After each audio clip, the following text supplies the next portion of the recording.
Hello again, and welcome back to Educator.com's Introduction to PHP course. In today's lesson, we're going to be going over some web fundamentals and be discussing how PHP and the web work. We're going to start by talking about what's known as the client-server model, which is a model for distributed computing on the internet. We're going to talk about the HTTP protocol, which is used when browsing web pages. We're going to talk about something you may be a little familiar with already, which is URLs, or Uniform Resource Locators. And we're going to discuss how these different things work together to serve web pages from a web server to a client.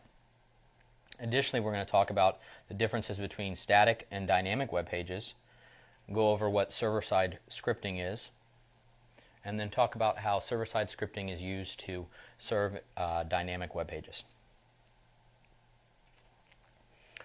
So first off, the client-server model is basically a distributed computing model that describes how information is exchanged on the web or over a network. It describes communication between two different parties, one known as a client and one known as a server. Basically, a client is what's known as a resource or service requester, and a client makes a request to a server to obtain a resource or to have a particular service performed. On the other side of things, a server is a resource or service provider that either provides a requested resource to a client or performs a service requested by the client. One thing to note is that the term client and server both can kind of have several meanings. Client can be used to refer both to an actual person, a web client, a person browsing to a website. It can refer to client software such as a web browser, and that can actually be used to refer to a client computer, which is maybe a computer where a web browser is running. On the other hand, a server can be used to refer to the actual machine where a web server is running, or it can be used to refer to the software that is running, such as the Apache web server. And the way you distinguish between what is meant by client or server is typically denoted by the context it's used in.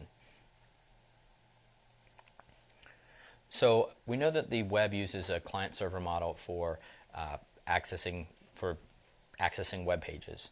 And the way it does so is it uses a set of rules or protocols. And in computing, protocols are basically a set of rules that denote how computers communicate with each other over a network.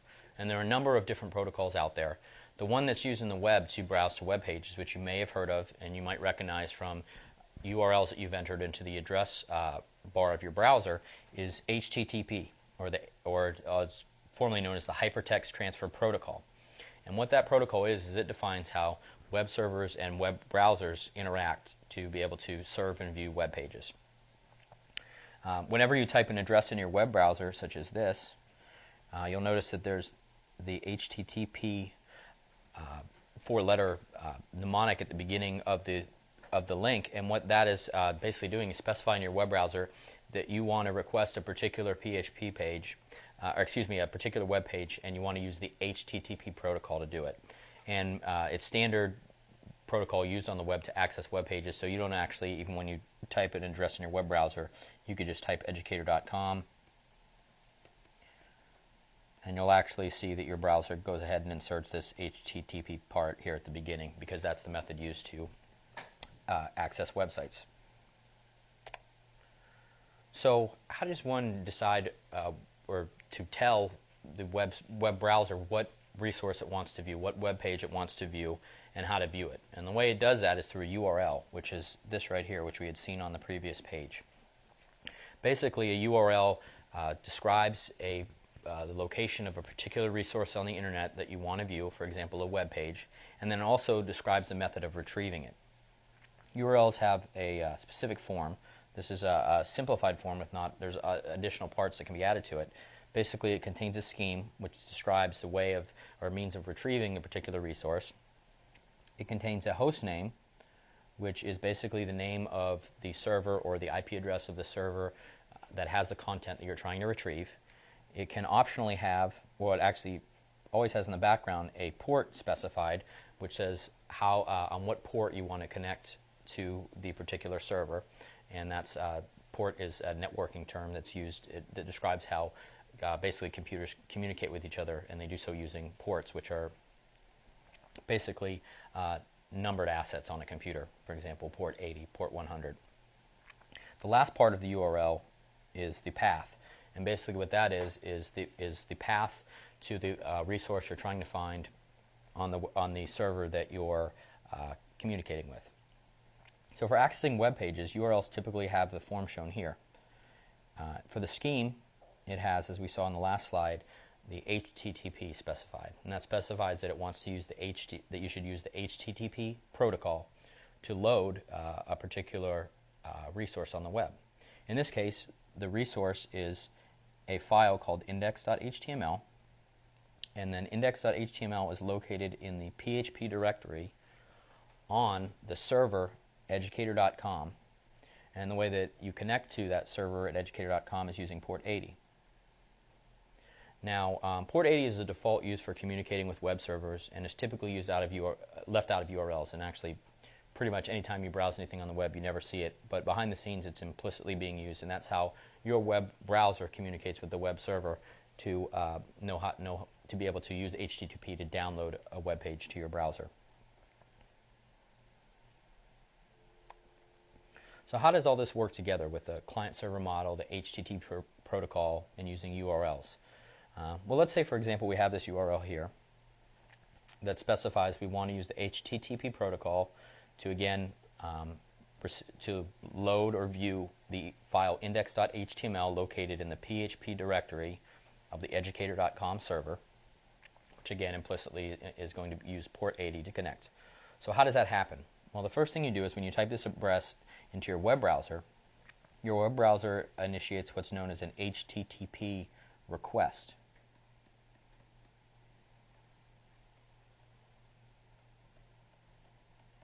And what it does is it sends that request over the internet to the educator.com server.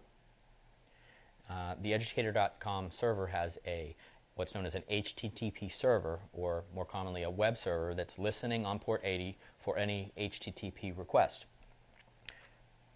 And actually what the most common web server that's used, or HTTP server, is the Apache web server, and that's actually what we're going to be using in this course.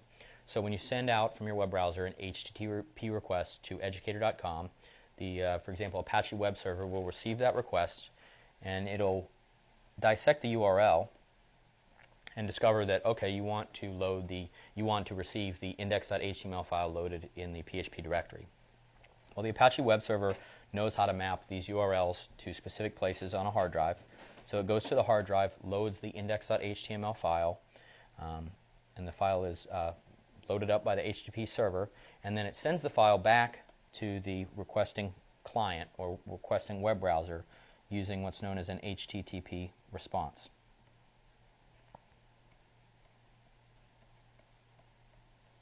And this basically is the cycle that happens every time you go to or browse to a web page. An HTTP request is issued to a remote server, typically a remote server, and then the server responds by looking up the requested resource on a hard drive and then sending it back via HTTP method in an HTTP response. So the example that we just went over is typically what's used for serving what's known as a static web page. And a static web page is one whose content is basically not altered, nor is any task performed when a web client requests the page. So basically, if a web client doesn't perform any actions or provide any input to the page, it's just asked for and returned. Dynamic web page, on the other hand, can respond and does respond to a web client's action or input. So, for example, a web client or a web user might submit HTML form information, like we saw in the introductory lecture about our web store application, where a user can submit their shipping information. A dynamic web page can take that input and then perform some action or generate HTML content based on that.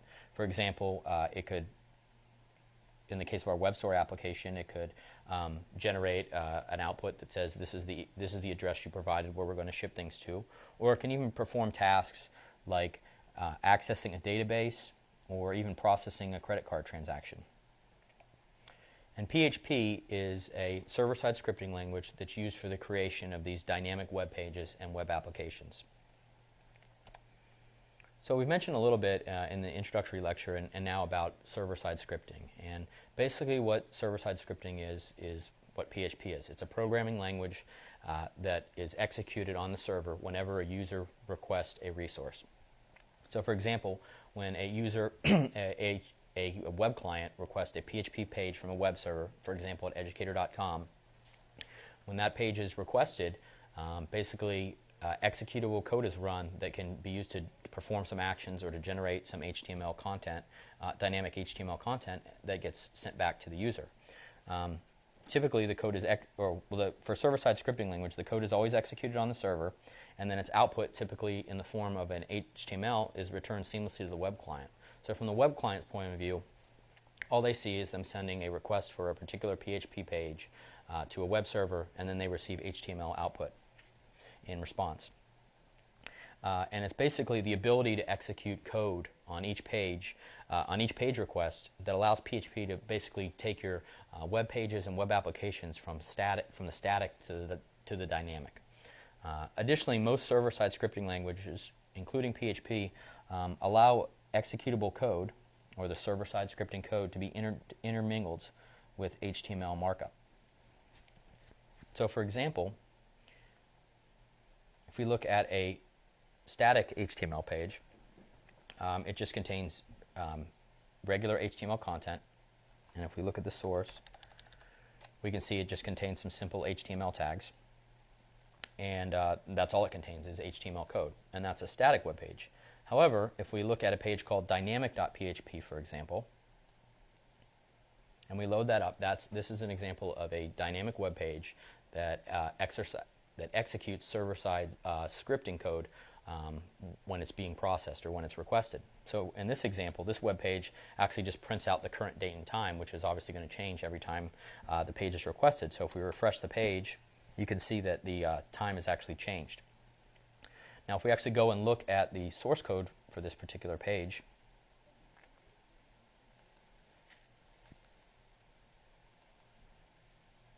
we can see that rather than just having HTML tags, there actually is a section here, and we're going to learn more about this as the course goes on, where you actually have PHP code, and this is how you designate PHP code, and you have it intermingled with HTML. So this is just, everything up here is just standard HTML as we know about, and then this section of code right here, which is the PHP code, is what actually, basically what it does in this case is just echoes or outputs the current date. So every time we view this page, we request this page from our web browser. This page is basically interpreted by PHP, and any HTML is passed back to you, and then any PHP code is run, and the output generated by that is passed back to the user as well. So let's sort of take a look at the same diagram that we had before, but now we're going to use it to talk about serving dynamic web pages. So, for example, let's say we have a new URL that is requesting a PHP page. It's requesting index.php in the PHP directory of educator.com. What's going to happen is, similar as before, the web client or the web browser is going to issue an HTTP request to the web server located at educator.com. And that request is just going to say, I want to see or I want the contents of the index.php file. Well, when Apache receives that, it knows, it's configured to know that PHP files are not just simply to be returned to the user. For example, Apache wouldn't want to return this file as is to the user. This content right here, this PHP code, is sort of meaningless to the user. What they want is that code. What the user wants is that code executed in its output. So instead, what happens is when Apache receives a request for a PHP file, it basically invokes what's known as the PHP interpreter, and you'll hear me refer to that as the PHP interpreter, the PHP parser, just PHP in general. And what the PHP interpreter does is it loads the PHP file from the hard drive, goes through and directly passes on any HTML it finds in the page, but then also goes ahead and executes any PHP code and then passes on any output generated by that HTML code to the client. So PHP, after loading the file from the hard drive, it executes any PHP code, it generates an HTML output file, which it passes back to Apache, and then Apache, through the same method as before, sends it back via an HTTP response. So again, from the client's point of view, basically the same scenario is happening. It's simply requesting a file, and the web server is returning an HTML file. However, the difference is on the server side, there's an extra step in here, which is where PHP comes in. It's a server-side scripting language, and what it does is it executes code that can be used to dynamically generate HTML, for example. So that ends today's lesson. Thank you for watching educator.com, and look forward to seeing you next time.